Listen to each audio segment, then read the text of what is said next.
Thanks a lot for having me, and welcome to my talk, DIY Components, Why and How.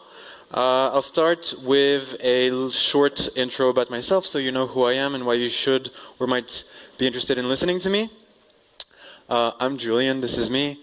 I've been building web apps and websites since 2009. I started a long time ago using old tools older than jQuery, and now working with React and lots of much more interesting tools than we had at the time.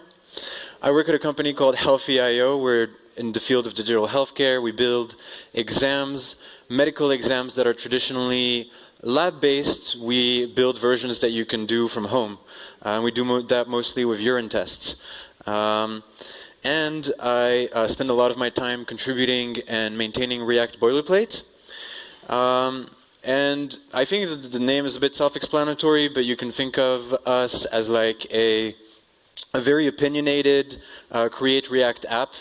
There's a full stack of tools around React in addition to just React itself, which obviously is not sufficient to build a large single-page application.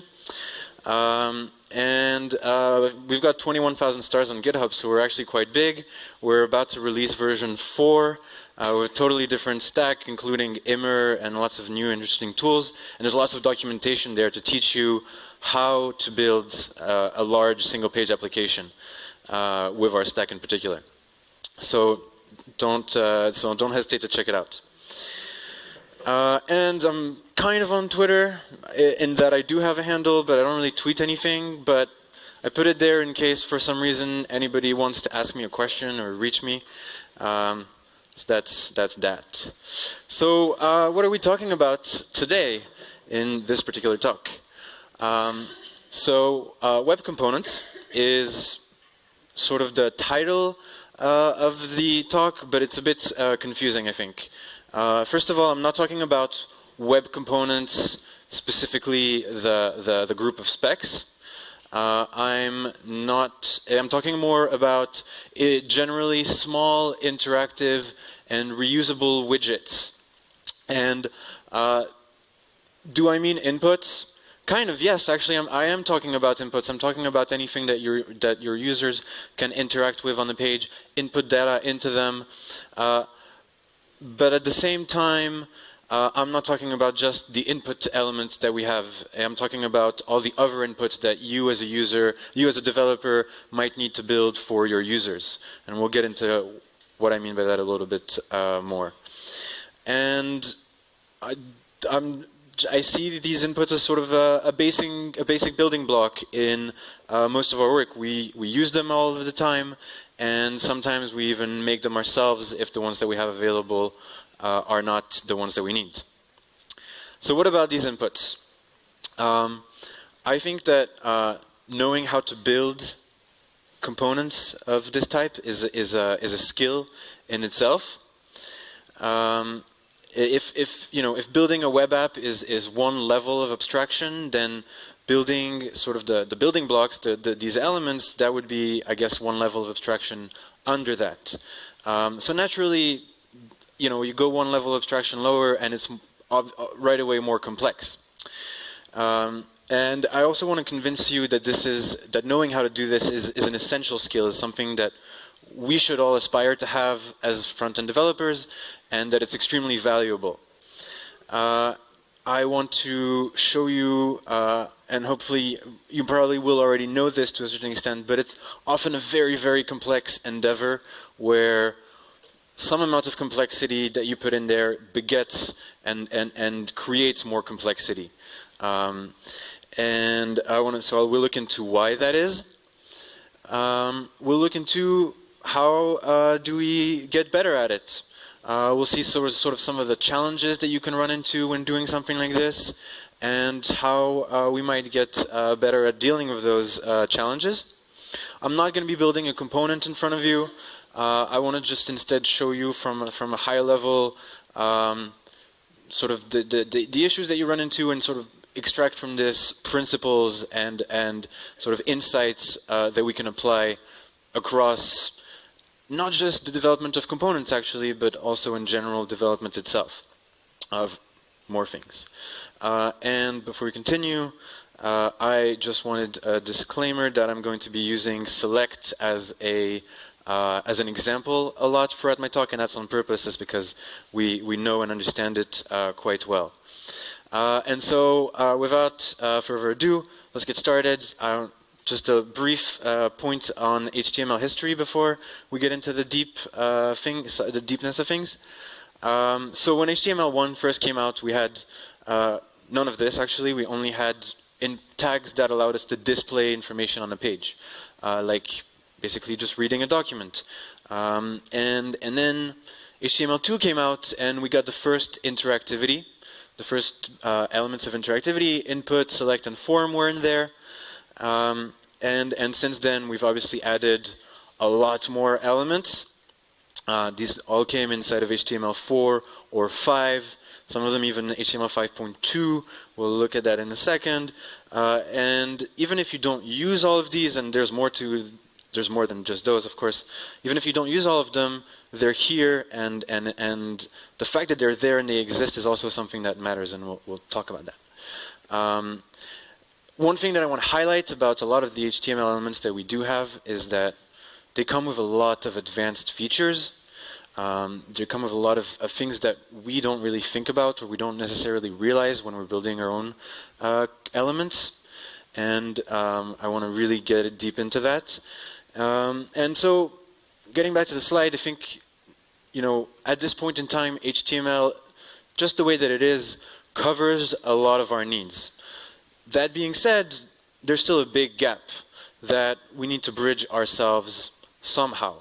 I want to talk about that gap. I want to talk about what's missing in HTML if you were just building an app with just HTML, right? The first gap that I see is the fact that the elements that we do have aren't always designed the way that we need them to be designed. So, for example, this is an example that's already been used today, I can't use native select to build this, or at least not without, probably Houdini might fix this, but that's far from being ready, clearly.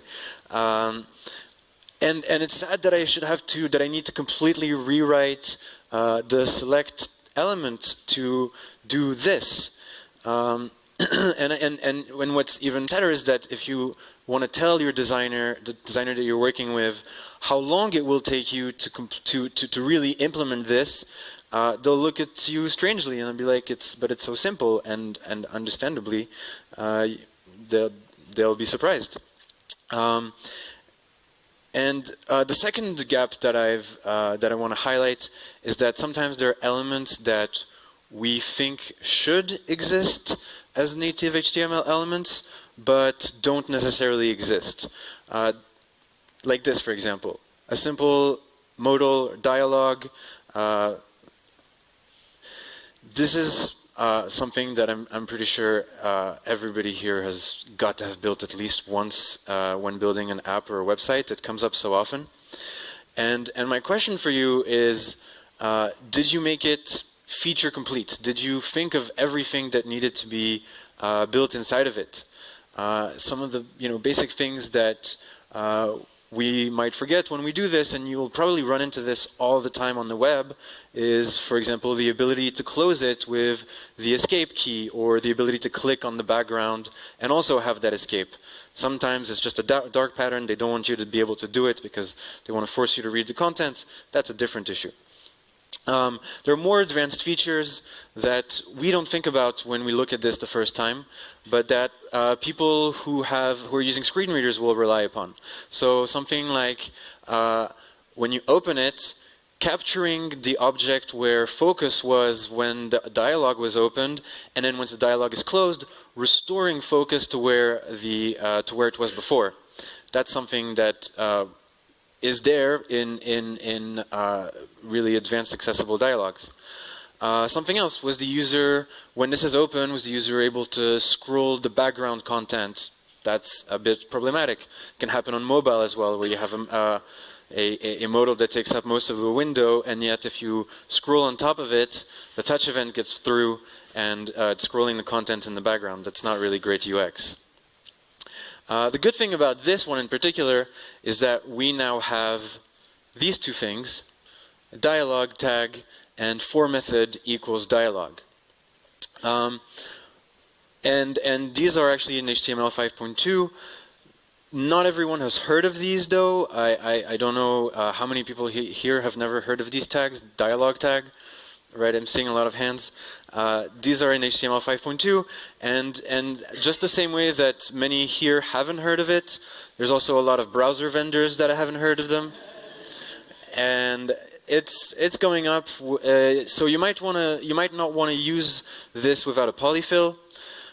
Something else that's also brand new in HTML is, for example, progress.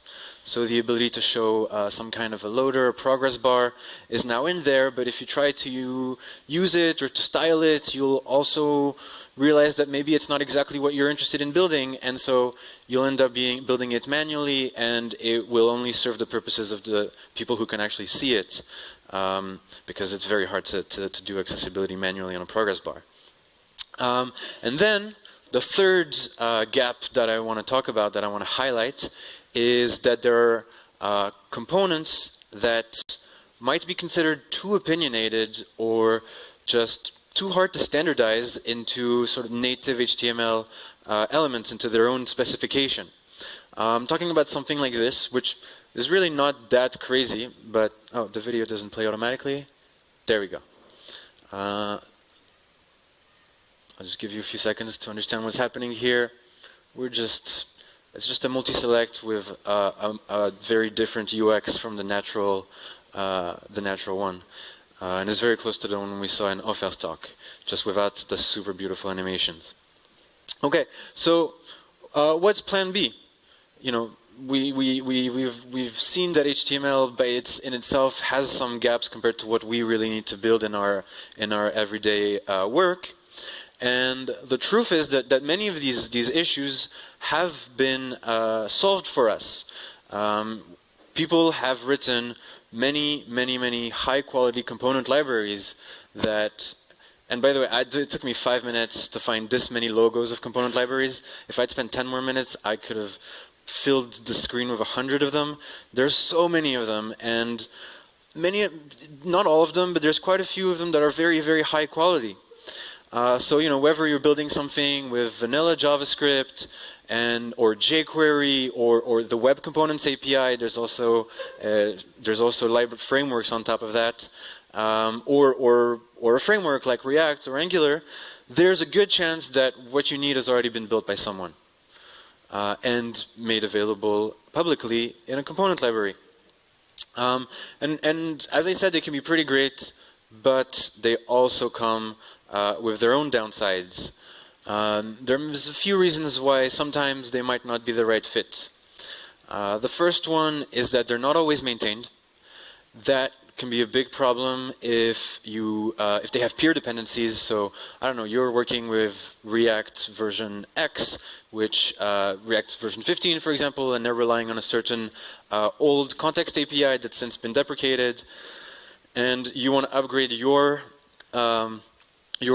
app to React 17, which will probably, I'm assuming, make this old context API obsolete.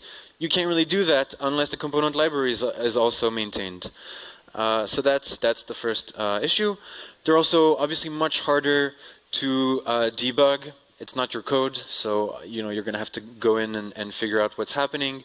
And they can also sometimes be over-engineered. A lot of complexity grows into them as they start to add more and more stuff inside. And the third thing is that they can be bloated. They can, add a huge amount of JavaScript to your bundles. It's not something you really want. Or you can even make mistakes in importing them. If somebody uses Material UI and accidentally imports the entirety of Material UI instead of importing the specific component, I think you'll be adding something like 15 megabytes of JavaScript to your bundle. And you've essentially made your app completely useless, right? Not useless, depending if you live somewhere with excellent internet, but for most people, you've really put them in a bad situation. And so I say all of this as someone who uses component libraries all the time at work. I simply, can't afford to painstakingly build every single component that I'm going to use in my apps. And the gain in productivity is just too important, and you wouldn't see me advocating against their usage. So I'm talking about something sideways from this. And in many cases, we're covered by these component libraries or by native elements. They do come with constraints, as we've seen. But for all the other situations, we're going to want to build our own components. So how do we do it? What does it take to write our own components? The first thing you're going to want to do, not in that order actually, but one of the things you're going to want to do is writing the API.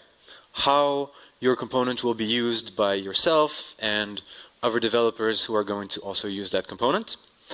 The second thing is the UX, the behavior of your component, how people will interact with it, and I'm also including in there style and animations because they don't deserve their own points. They're less important for this talk. The third point is to make it accessible. We're going to go into this a bit later. To make it performant and to maintain it. If you don't want, as we discussed, if you don't want it to become unusable a couple of years down the road, you need to make sure that it's up to date. So I don't have time to cover everything here. It's, writing components is a massive topic, and I'm sure there are probably books on it. What I want to do is, as I said, just really sort of extract some principles from my experience doing this. And I think that what I've come up with fits into two broad categories, and they have to do with sort of the stakeholders involved in your component. On the one hand, the users, and on the other, the developers. So I broke it down into two categories. The first one, won't somebody please think of the users? So this one's obviously about the users. If you think you can guess the title of the second section, you're probably correct. And if, yeah, never mind. Going on. So when we started out, we looked at this design, and we noticed early you can't build this, or there might be solutions, but they're very complicated. You can't really build this with native select, especially if you want to add an image. If these were countries and you wanted to add a little flag, for example, same issue. So if in most cases, you'd have to completely re-engineer this HTML element. And you can sort of do that, but bottom line, is it going to benefit your users? That's the first question that you should ask yourself. And the only reason that you might want to do this in the first place is because this is much prettier, obviously, than this. We can agree upon that. Or even worse, for people who have older iPhones, this. We understand why design is called for, and why designers really attach importance to it. It's their job. But what are we losing when we build this from scratch instead of using a built-in select? And I'm just talking from the perspective of the user right now. Well, it's in large part about how good of a job we can do, obviously, and whether or not you have the time and the ability to do that job properly.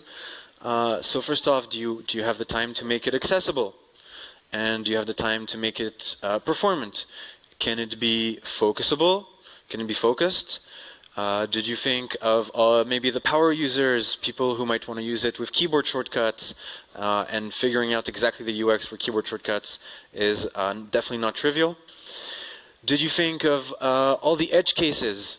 For example, what if when the user is trying to open this is the edge of the screen? What do? Do you show the options in a different position? Do you make the box with the options shorter so that it's then scrollable? That in itself is quite a complicated thing to figure out, and as you build this, you realize how much more you're adding to your component. And there's so many more of these edge cases throughout all of our elements that are already built into the native select, obviously. So I think that's the question. Ask yourself before you build something, is it the responsible choice? I think we've seen, unlike this guy who's not making a responsible choice, it seems, I think we've seen so many of these that are all over the web that are either not very usable or not accessible, and if you want to make the responsible choice, your priority should really be thinking of the users first. So what do you do in this situation? Maybe you want to talk to the designer and attempt to find a compromise, and maybe that compromise would be, well, in this situation that we've got here, nowadays you can style the select portion up here without the options. So maybe you can come to that compromise. That's on a case-by-case basis, obviously. Now, obviously, there's also a very big caveat to this point that I just tried to make. This applies only to situations where you're replicating a built-in element, something that already exists. But as we saw earlier, there's other situations if you're building something that isn't really in there in the first place. And also another situation is if you're building a custom component for educational purposes, just for yourself, for learning how to do that. And I can't recommend doing that enough. I mean, you'll learn so much along the way. If you haven't gone down that rabbit hole yet, please be my guest and do it.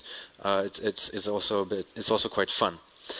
So the other situation that we didn't mention is if you're building something that's not standardized in HTML, like the dialogue from earlier.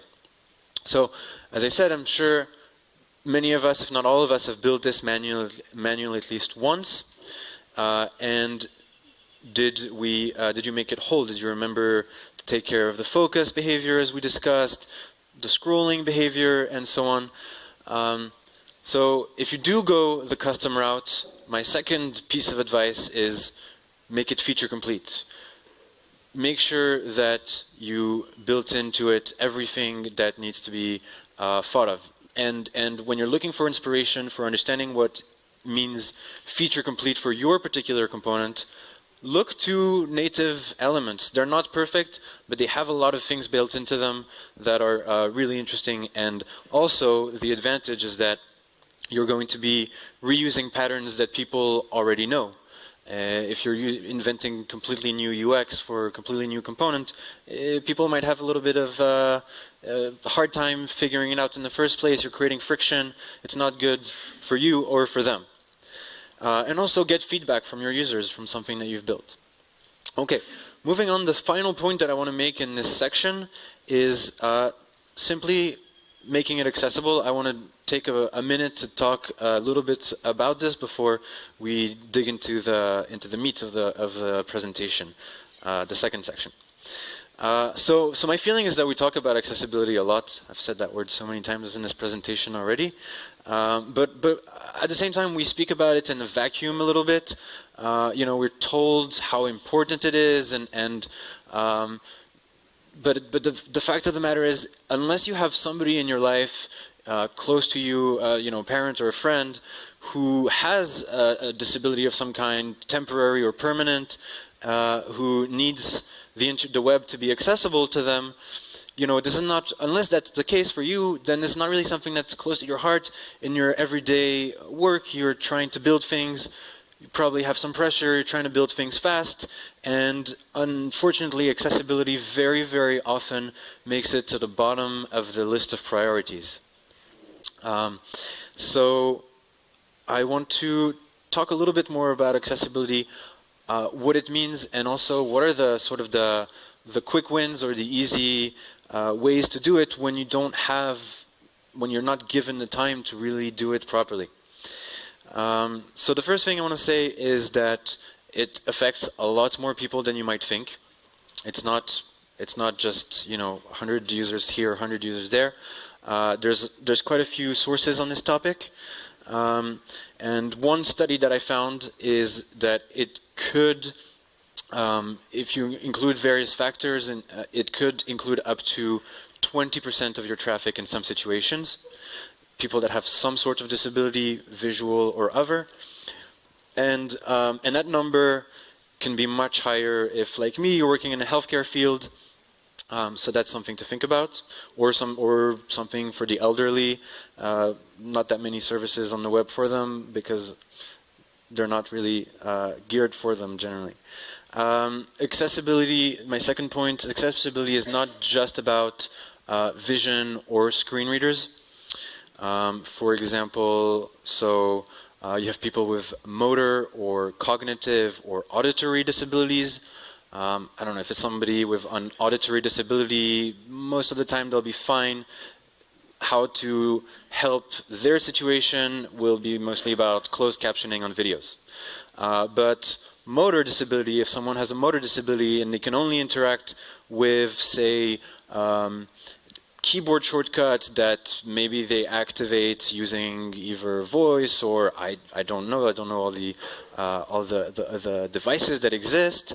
But in that case, if you want your app to be available to them, you need to think about that. So make it accessible, but how? Simply, there's two things that I want to highlight there.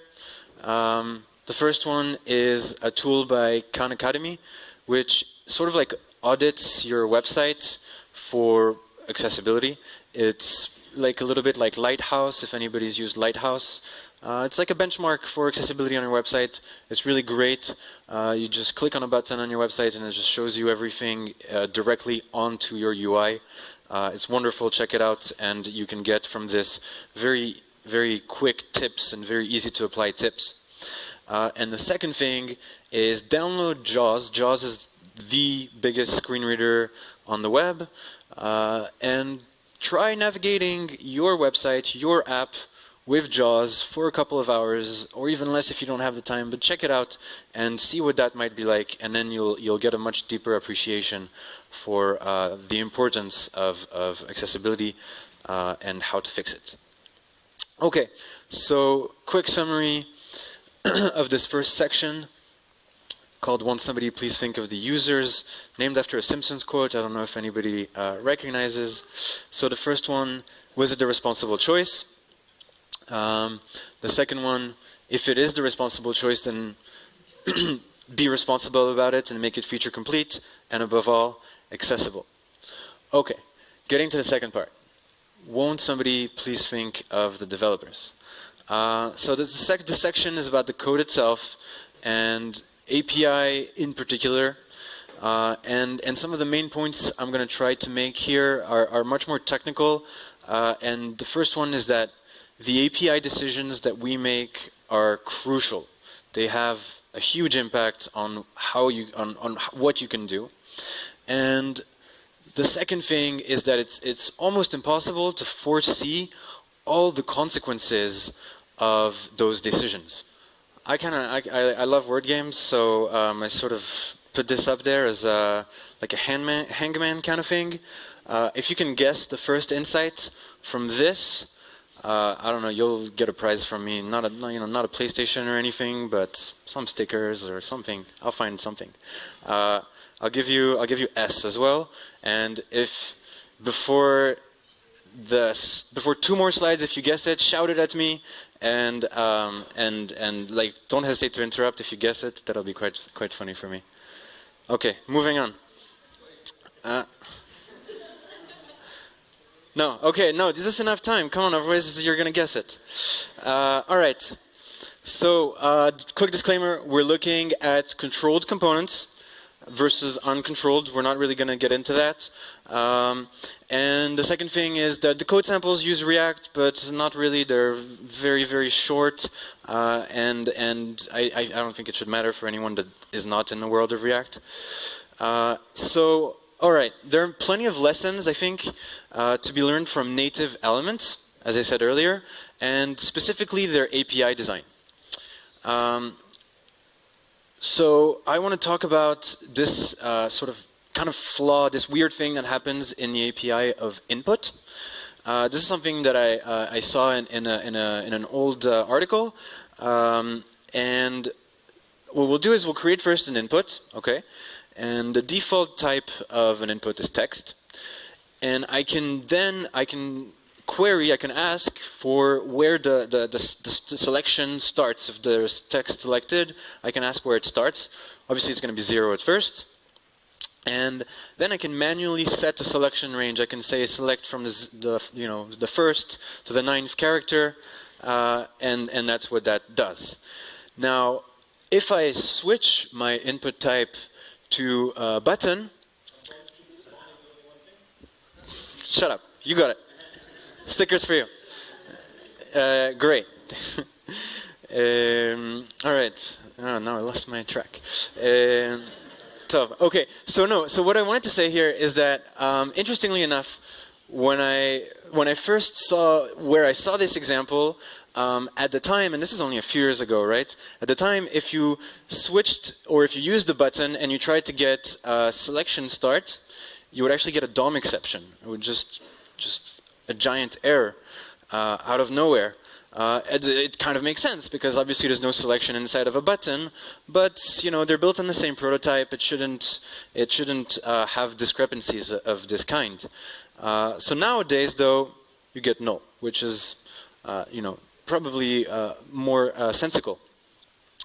On the other hand, if you do now try to set selection range, you will get a DOM exception.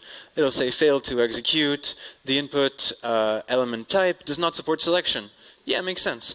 But I think that this is still sort of problematic and that it's a symptom of a component that tries, now the point comes up, it's a component that tries to do too many things.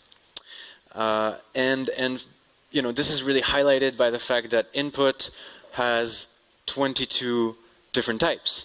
And I'm pretty sure that there's one or more type in this list that I'm pretty sure I've never seen, that most of you have never seen either. I don't know, has anybody ever used, do you know what the month input looks like? Or I don't know, color input is also pretty new, I think. Has anybody used date range input, maybe? No? Okay, great. Because actually I made that up, date range does not exist. But it would be wonderful if it existed. I would really like to have that one as a default thing. Anyway, you see all this, and I think that what you can say about input is that it has a bit of too many personalities, and it's easy to make a joke about this today, but at the same time, input, as we saw at the very beginning, input came out in HTML2, I think in 1995, and JavaScript didn't exist until I think about a month or so later, after HTML2 came out. So there was no such thing as a JavaScript API for input. So the idea that input was being used for too many things could not have been thought of as a mistake at the time. And we'll ignore the fact that 14 of these are completely new and have been invented long after JavaScript. Anyway, the lesson here was obviously, yes, components should be small and do only one thing. Thanks for ruining it. I guess I did that to myself. But let's keep going. All right, so the second guideline I want to look into, it is, again, related to the first. We just said components should stick to doing only one thing. But at the same time, what if I took input, or the HTML gods took input and turned it into 22 separate elements? Would they all have a completely different API? How much, and if that were the case, how much time would you be spending on MDN's website every single day? Would their servers be able to take it? I think not. So my next point is that components should reuse, and we're going to get to an example in the same time, components should reuse the same API. For many reasons, it reduces the cognitive load of using them. And also, if you are reusing the same patterns, you're just making it a lot more easier for yourself in the long run. 5 minutes? Okay. You're making it much easier for yourself in the long run because you can swap them out. So I'll give you an example. This is code that I have in the usage, where I'm using the select, and obviously it gets an event, and I get the value from e.target.value.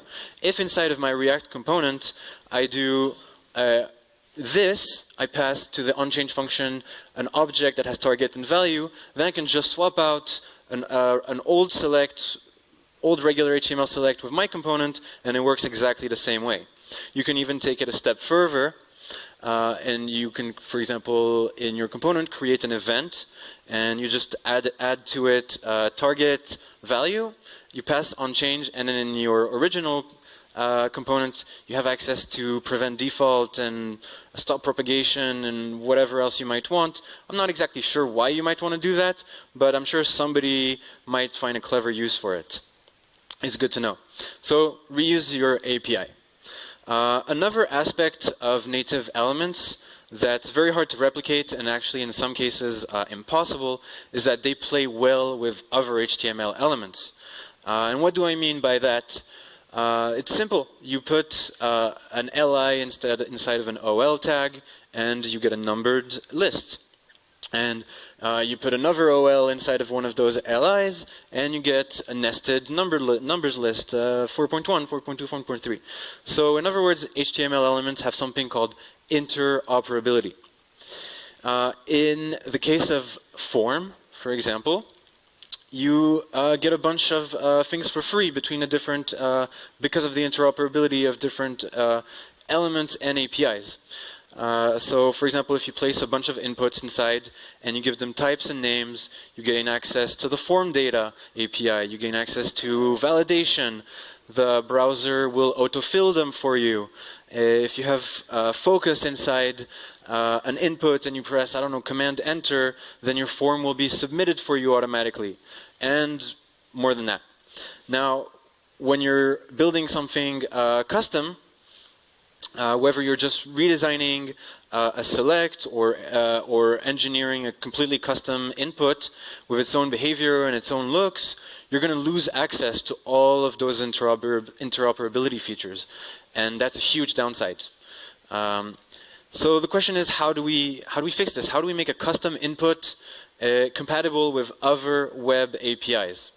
So in the case of forms, and please someone shout at me if I'm making a mistake by telling you this, but I believe that the best way to do this is to place an input type equals hidden inside of your custom element and to sync the values between them. Right? And even then, that's not a complete solution because it only works for form data API. There's still no autofill. It feels quite hacky doing it, and obviously it doesn't work without JavaScript. So that's a very partial solution. Now there's another solution that I want to highlight briefly, because I'm out of time, is the custom elements API and specifically the is attribute that comes with it. So you might say, hold on, custom elements and the is attribute, what is that? Hopefully some of you feel that way. If not, I can just go to the beach. But if not, let's pause for a minute and let's look at how this works, because I think it has a lot of potential. So as part of the custom elements v1 specification, you can create completely autonomous custom elements, basically just extending the HTML element class. But you can also extend existing HTML elements. So if you look at here, up here we say class plastic button, extend HTML button element. And you can do a bunch of stuff inside of it, animations, and so on. You define it as plastic button, and you say that it extends button. And then in the DOM, you place a button. You say is equal plastic button. And then it gains a lot of the abilities of a regular button. And it also works like a normal button. It just has the whatever you did that's just for you. And it's obviously backwards compatible, because if you're in an old browser that doesn't understand is, then it doesn't matter. It'll just get ignored. It's not super valid HTML for that browser, but it'll be fine. Obviously, this solution also has its drawbacks and caveats. You're relying on a draft specification that is also either not implemented in most browsers or hidden behind a flag. But this will be coming and very exciting and interesting to use. So when possible, give the gift of interoperability. I probably will not have time to do my last example, I'll try to do it very, very quickly. Basically, I want to look a little bit more into interoperability, the idea that you can't design these options. And this is, I mean, more than an interoperability issue, it's a flexibility issue. It's that the component assumes too much about how it's going to be used. There's no reason that you shouldn't have been able to place inside of an option an image and some text. So let's try to do this. You know, in practice, let's try to do this and notice how hard of a challenge it can be. So we say that flexibility, would define flexibility in this component as it can either use strings, like in a regular select, or you can pass it a custom component or some markup, and it'll render that. So if you try to do this, the first way that would come to mind if you're trying to imitate the HTML API like we discussed earlier, you would create a select component and you would render inside of it an array of options, right? And remember, this is a controlled component, so you can't really pass an on-click function to each option. It has to be through the select. Otherwise, the select is not aware of the value correctly. So when you do this, though, it creates other issues. It stops you from being able to build deeper, harder features. One that I love in particular is if you're using a select online, you can type a couple letters from the option you want to select, and it'll just automatically highlight it for you, and then you just press enter, and that option is selected. Here, it's going to be extremely hard because the select is not aware of the options themselves. So you have to switch to another pattern. Then you're forced to maybe do something like this, where you have an array of options, and instead you pass options to the select renders them with sort of a default options with its own styling, and then you can also do a slightly different version where you add option and you pass a custom options component. So what's the point here, and that's my last point, is that one of the hardest things about developing components is not knowing in advance the ramifications, the implications of every choice that you make as you go along. It's, if at some point in the process you realize that something's gone wrong and you're not going to be able to build exactly the thing that you want to build, you're going to have to take a step back, refactor, otherwise these issues will just keep getting bigger and bigger, and you'll end up with a ton of technical debt and a big mess. So that's my last piece of advice: be ready to refactor. It's better than workarounds, and you'll be able to maintain it better in the long run, obviously. So, quick recap: make it single purpose, reuse APIs and existing API patterns, interoperability if possible, although very hard, refactor if necessary, don't be afraid to take a step back, and an overall recap, but I think we're going to skip that because I'm already over time. And that's it. Thank you very much.